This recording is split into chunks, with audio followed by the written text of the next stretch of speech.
my channel. Yes, I'm all set to go out. I'm probably just kind of procrastinating a little bit because I hate going out for my walk, which is important, but I hate going out, so I tend to procrastinate for ages before I actually do go out, because I just go for a walk around the same route. I hate going out. It's around the same route, the same repetitive route every single day, avoiding people, but it's just for my exercise. It's the lesser of two evils, but I absolutely hate going out. It's really stressful, so I'm probably kind of procrastinating a little bit here. But anyway, I wanted to carry on where I left off the other day, just because there were a few more comments. I won't get round. I don't think I won't get round to all of your comments. If I haven't touched on any of your comments, by the way, please don't take that personally in any way, shape or form. I appreciate all of your comments. I just have a limited amount. You know, there's only so many comments I can get through, and the ones I'm touching upon are just the ones that I guess I have most to say about at this point in time. But yeah, so in yesterday's video, so I finished off when I was talking about the erectile dysfunction of the brain. I love that quote. And the next comment I wanted to comment on. So one of you said, and this comment, by the way, is in relation to when I was talking about feeling out of place at certain autism groups, like not feeling like you fit in because you're the only one there who's sort of,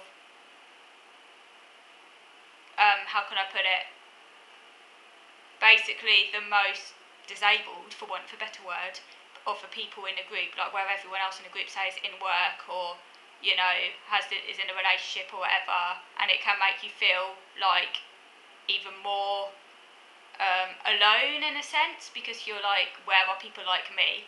At one of the groups I go to, a self-advocacy group, there are several people there in a similar position to me, as in never worked on benefit, never been in a relationship. There are about, off the top of my head, maybe about 3 people who fit that exact description, and then there are others there who have been in work before but are still very disabled and maybe are currently not in work. So there's more, and then there are some there who are like really able and have been in relationships and work and have had very normal lives. So there's more of a mixture there. But at one of the other groups I attend, literally there are some people there who are more disabled and are similar to me, but they've all seemed to have left the group, and now it's kind of very much colonised by like really successful able people who are either in work, have relationships, looking after kids, have pretty conventional normal lives, obviously struggling, you know, struggling, and they have all of their own struggles, and I wouldn't want to, and their lives are not easy, and I'm definitely not envious of them. Some of their lives sound very difficult, but I guess, you know, they do have at least some of those more conventional markers of success. So yeah, I guess in a sense you do envy them, even though obviously I don't envy their stressful lives. But like, it does make you feel a bit alone to be around people like that, who share the same diagnosis and yet have such different experiences and abilities. Like, clearly for some of them, they obviously have enough social ability to have formed a relationship with someone, because obviously relationships do require at least some social skill, particularly if they're still with that person and they have the support from a partner, which obviously, in a way, and I'm not saying their lives are easy, as I've already said, their lives are difficult, I understand that, but the fact that they can have like relationships like that, in some respects puts them in a slightly better position, because it means they're always going to have someone to rely on, like support, and that's another thing. Whereas if you have a type of autism, it literally means you are incapacitated in that area. Like, I can't say what the future might hold. Obviously I can't say a relationship is absolutely impossible, you can't do that, but like, it hasn't happened yet. I don't know how to make relationships happen. I literally have no idea. Even like online relationships, I've got no idea how they work. Socially, I've got no idea. I wouldn't know when someone's attracted to me. I don't know what attraction is. I don't know how it works. I have no foggiest idea how relationships work, because I still really struggle with friendships, which is kind of like, if you think friendship is kind of like a primary school level, relationships is like university level. I don't know. It's like if you struggle with friendship, you know, it's going to be a Herculean task to get to that next one, which is relationship, if you can't even think about friendship yet properly. I guess all of the people I connect with, and I can say in a loose sense of a word, are friends, and I do feel, guess, a sense of connection, are you people online. We might never have met, and I know some people who would argue that you can only be truly friends with someone if you've met them, but, you know, there are different interpretations, but we've never met. And you know, it's a different type of connection, but I do feel that it is a connection nonetheless, and I'm really thankful for that. And if there wasn't the internet, I'd literally have no social life at all. Absolutely. So I get all of my social stuff from people online: YouTube, Twitter, Facebook. I consider these people some sort of like social connection, which is really important. And it's in a way I can deal with without the kind of social stuff and demands. So yeah, but like conventional relationship for me just feels like an absolute Herculean task. I don't know how that would happen. Like I can't say it will never happen. I mean, things can change, so I can't say it can't happen. Like things do change, and it is possible for an autistic person to have a relationship if you're like, I don't know, really lucky and the other person's really understanding or something, or you get a lot of support to help you. But yeah, so many autistics that I group I go to, it seems to be the norm for them to have relationships, and if you ask me, that is not representative of most autistic people's lives, particularly as some of them are similar age to me as well. And I'm like, they're not on the same planet as me in terms of like our difficulties. Like they obviously have difficulties, but like the things they're capable of are completely different to what I'm currently capable of. So it can make you feel quite alone. So anyway, sorry, I'm waffling on, and I should be answering your questions. Your comments. This was just in relation to that. So one of you said, they shared exactly what I've just said there. They were trying to, she said, I was trying to explain to my mum that felt out of place at my social group, as most people in it seem to be functioning in a whole other dimension socially. What then happens is that these very neurotypical passing people characterise universal autistic behaviours as toxic and push out people with social impairments. So we end up with an echo chamber of people insisting you can be autistic and highly socially adept, and that the Diagnostic Statistical Manual, DSM, criteria is wrong. And then this person says that the fact that girls can present a bit differently in their interests, for example being less violent, has been convoluted to mean that women have a different kind of autism, which is obviously totally false. I've just kind of paraphrased some of what you said there. I haven't quoted the whole thing. So yeah, I completely agree.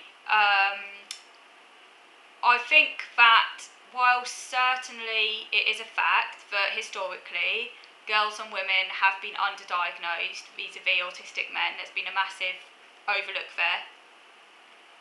And I do think that some of this bias towards men is to do with inherent sexism in society, because you think about like autism, it represents a lot about what society say men are like, which leads to this myth that all men are a bit autistic, which is absolute nonsense.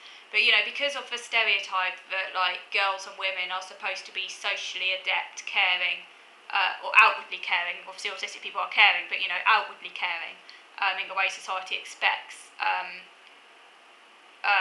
You know, socially engaged, socially motivated, nurturers, looking out for others, doing sort of, you know, putting their own needs aside to help others, kind of not following their own interests, not getting lost in obsessions, but being available to other people. That's like how women are supposed to be. Not assertive, not with strong wills, you know, quiet and passive, getting along with everyone, people pleasers, good emotional intelligence, and all of those things. Now, obviously, because most autistic people, well, autism as traditionally defined at least, and how I have it, do not fit into that at all. Autistic people are highly focused on their own interests, not particularly socially motivated, or if they are socially motivated, it comes out in kind of inappropriate ways. Not particularly nurturing, preferring their own company, not very good on the emotional intelligence side, can't read people, not great at eye contact maybe, and things like that. Maybe quite assertive and strong-willed, which often isn't expected of women to assert themselves, but autistic people will do that anyway. Not conforming to gendered expectations, because autistics are more insular and tend to do their own thing regardless of what society expects. That's an affront to what society thinks women should behave. So when a female does behave like that, it's not usually seen as autism, because historically there's this conventional wisdom that autism was a male condition, because those types of behaviours are often accepted in men, or more accepted in men, and obviously in autism they're seen in really extreme ways, or a really extreme extent. And obviously autism's a disorder, it's not like an extreme male brain and all that crap, but it's just because it's more okay or more expected for a male to be like that, and so autism was almost seen as the epitome of maleness, okay? And that's basic sexism. So that's part of the reason why when a girl behaved like that, she wasn't seen as autistic, instead she was seen as being defiant, or you need to be educated into how to behave. Something's going on with the family. She's a tomboy. She'll go out of it. She'll learn. Or she's just lacking in confidence, because some of the behaviours could also be realigned with feminine expectations.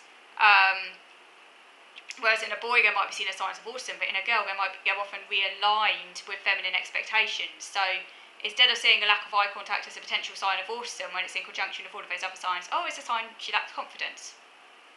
Regardless of the fact that all these other signs of autism are there, because obviously lack of eye contact on its own isn't suggestive of autism, it's when it occurs with all these other signs. But even if all these other signs are there, they can easily overlook them and say, it's just a lack of confidence. So I think that's part of the reason why girls historically have been underdiagnosed. It's not that autism presents massively differently in girls vis-a-vis boys. There's this whole myth, which is there is this myth out there, and it's this idea that somehow this female autism, that somehow autistic women are better at coping or have better social skills than autistic men, which is also sexism actually, because that again is feeding into this whole male brain, female brain load of crap, and there's no science available to show that men and female brains are that different to one another, and the ones that do show that have been, there's also evidence to counteract that, and to do with that it could be more to do with experience and upbringing, and obviously if you're raised a certain way it's going to shape your brain and stuff.